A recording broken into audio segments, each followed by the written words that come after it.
Bismillahirrahmanirrahim. Assalamualaikum warahmatullahi wabarakatuh.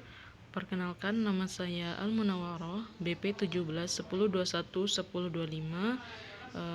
Saya akan mempresentasikan hasil dari kegiatan saya yang berada kegiatan magang saya yang berada di Balai Penelitian Buah Tropika Solo, Sumatera Barat, yang berjudul Pengaruh Media Multiplikasi Terhadap Pertumbuhan Pisang Kepok Tanjung Musa SP melalui Kultur in vitro.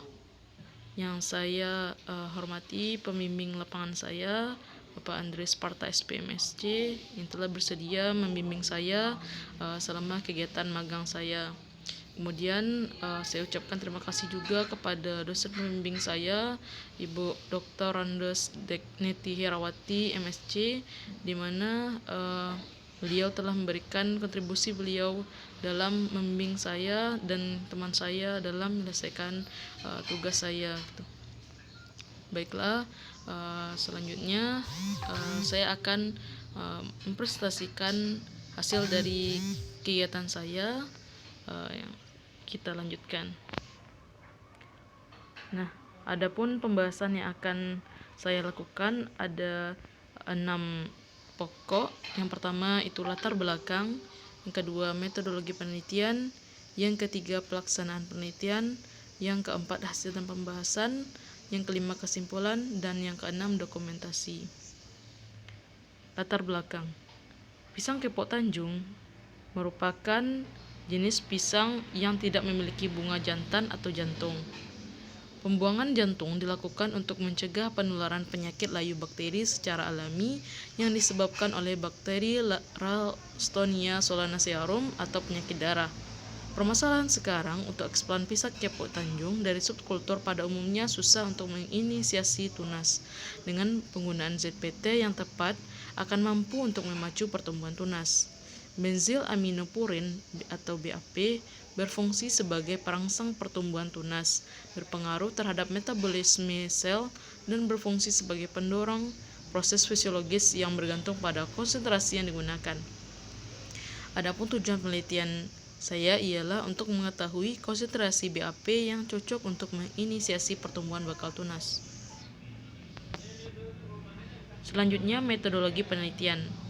Penelitian saya dilakukan sejak tanggal 15 Januari hingga 3 Februari 2020. Rancangan yang digunakan ialah rancangan acak lengkap atau RAL yang terdiri dari 5 kombinasi perlakuan. Komposisi media yang digunakan ialah MS atau Murashige-Shikoku dan ditambah glutamin sebesar 0,075 mg per liter. Adapun perlakuan saya yang pertama, perlakuan pertama MS tambah BAP dengan konsentrasi 1,5 mg per liter. Saya kode dengan media P1. Kemudian perlakuan kedua MS tambah BAP dengan konsentrasi 2 mg per liter. Saya kode dengan media P2. Kemudian yang ketiga, perlakuan P3 MS tambah BAP dengan konsentrasi 2,5 mg per liter. Saya kode dengan media P3. Yang keempat, perlakuan yang keempat, MS tambah BAP dengan konsentrasi 3 mg per liter. Saya kode dengan media P4. Dan yang kelima, P5, perlakuan kelima, yakni MS tambah BAP dengan konsentrasi 3,5 mg per liter. Saya kode dengan media P5. Selanjutnya, pelaksanaan penelitian. Nah, adapun pelaksanaan penelitian yang saya lakukan, yang pertama itu harus dilakukan sterilisasi alat. Adapun sterilisasi alat ini itu berupa sterilisasi dari tempat untuk melakukan media kultur, kemudian yakni botol kultur. Saya menggunakan test tube atau tabung reaksi, kemudian juga sterilisasi alat berupa pinset, kemudian scalpel, kemudian botol kultur, dan sterilisasi alat lainnya. Sterilisasi alat ini bisa menggunakan sterilisasi alat secara basah dan juga sterilisasi alat secara kering. Nah, saya menggunakan sterilisasi alat kedua-duanya.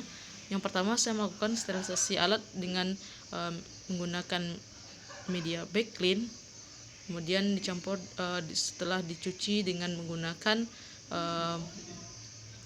disinfektan berupa contohnya sunlight. Kemudian saya beri perendaman pada alat-alat tersebut menggunakan backclean selama 2 jam. Kemudian sterilisasi alat kering itu menggunakan oven, dan juga saya menggunakan sterilisasi alat dengan autoclave dengan tekanan 15 psi. Kemudian selanjutnya pembuatan dan sterilisasi media. Nah, sterilisasi media di sini saya menggunakan dengan teknik autoclave. Kemudian pembuatan media di sini saya menggunakan media MS ditambah dengan glutamin ditambah dengan campuran multiplikasi ZPT. Nah, selanjutnya penanaman. Nah, penanaman explant itu saya sebelum melakukan penanaman explant, saya harus mensterilisasi terlebih dahulu jenis explant tersebut. Yang jadi explant di sini ialah bonggol pisang yang sudah dilakukan subkultur. Nah, setelah itu dilakukan sterilisasi menggunakan asam askorbat dan juga alkohol. Kemudian dilakukan pemotongan pada subkultur tersebut bagian yang akan memunculkan tunas, sehingga karena target saya yakni untuk memunculkan tunas, maka saya ambil bagian yang berpotensi untuk bertunas. Kemudian pengamatan. Adapun pengamatan yang saya lakukan yakni selama 2 minggu.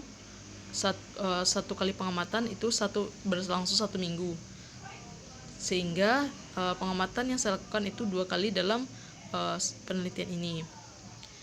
Adapun pengamatan yang saya lakukan yakni melihat munculnya bakal tunas pada subkultur yang telah saya lakukan. Kemudian analisis data. Analisis data yang saya gunakan itu dengan menggunakan statistik 8 dan juga saya menggunakan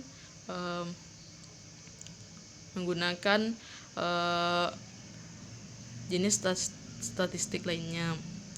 Tapi yang saya lampirkan di sini itu berdasarkan analisis uji lanjut 2K. Nah, selanjutnya hasil pembahasan. Berdasarkan tabel di atas terlihat bahwa untuk rata-rata pertambahan bakal tunas yang paling tinggi ialah pada perlakuan 1, dan yang memiliki rata-rata terendah ialah perlakuan 4 dan 5. Berdasarkan data kemudian kesimpulan. Berdasarkan data yang terlihat di atas dapat disimpulkan bahwa perlakuan pemberian konsentrasi ZPT BAP yang terbaik yakni pada perlakuan 1, yaitu dengan konsentrasi 1,5 gram per liter. Adapun hal-hal yang terjadi pada lapangan yakni terjadinya kontaminasi, sehingga untuk data belum maksimal untuk didapatkan. Kedua, terjadinya bahan yang kurang maksimal dalam misalnya terjadi kesalahan pada perlakuan tersebut, yakni kelebihan konsentrasi secara jumlah pada test tube yang saya tanam pada media tersebut, sehingga tanaman yang terkena media tersebut yang melebihi batasnya akan mengalami pembusukan pada tanaman tersebut. Selanjutnya dokumentasi. Untuk gambar pertama itu subkultur dari bonggol pisang. Kemudian dokumentasi yang kedua bagian dimasuki di atas, yakni dalam proses penimbangan media. Kemudian gambar ketiga yakni pembuatan media. Gambar keempat sterilisasi media dan alat. Kemudian yang kelima gambar dokumentasi penanaman subkultur, penanaman eksplan. Kemudian gambar yang keenam yakni eksplan yang telah ditanam. Gambar yang ketujuh eksplan yang telah tumbuh. Dan gambar yang ke-8 terjadinya kontaminasi pada media dan juga eksplan. Sekian presentasi saya. Apabila ada perkataan yang salah, saya mohon maaf. Saya mohon kritikan, saran, dan juga kritikan yang membangun dari pembimbing, penguji. Terima kasih. Saya ucapkan terima kasih. Assalamualaikum warahmatullahi wabarakatuh.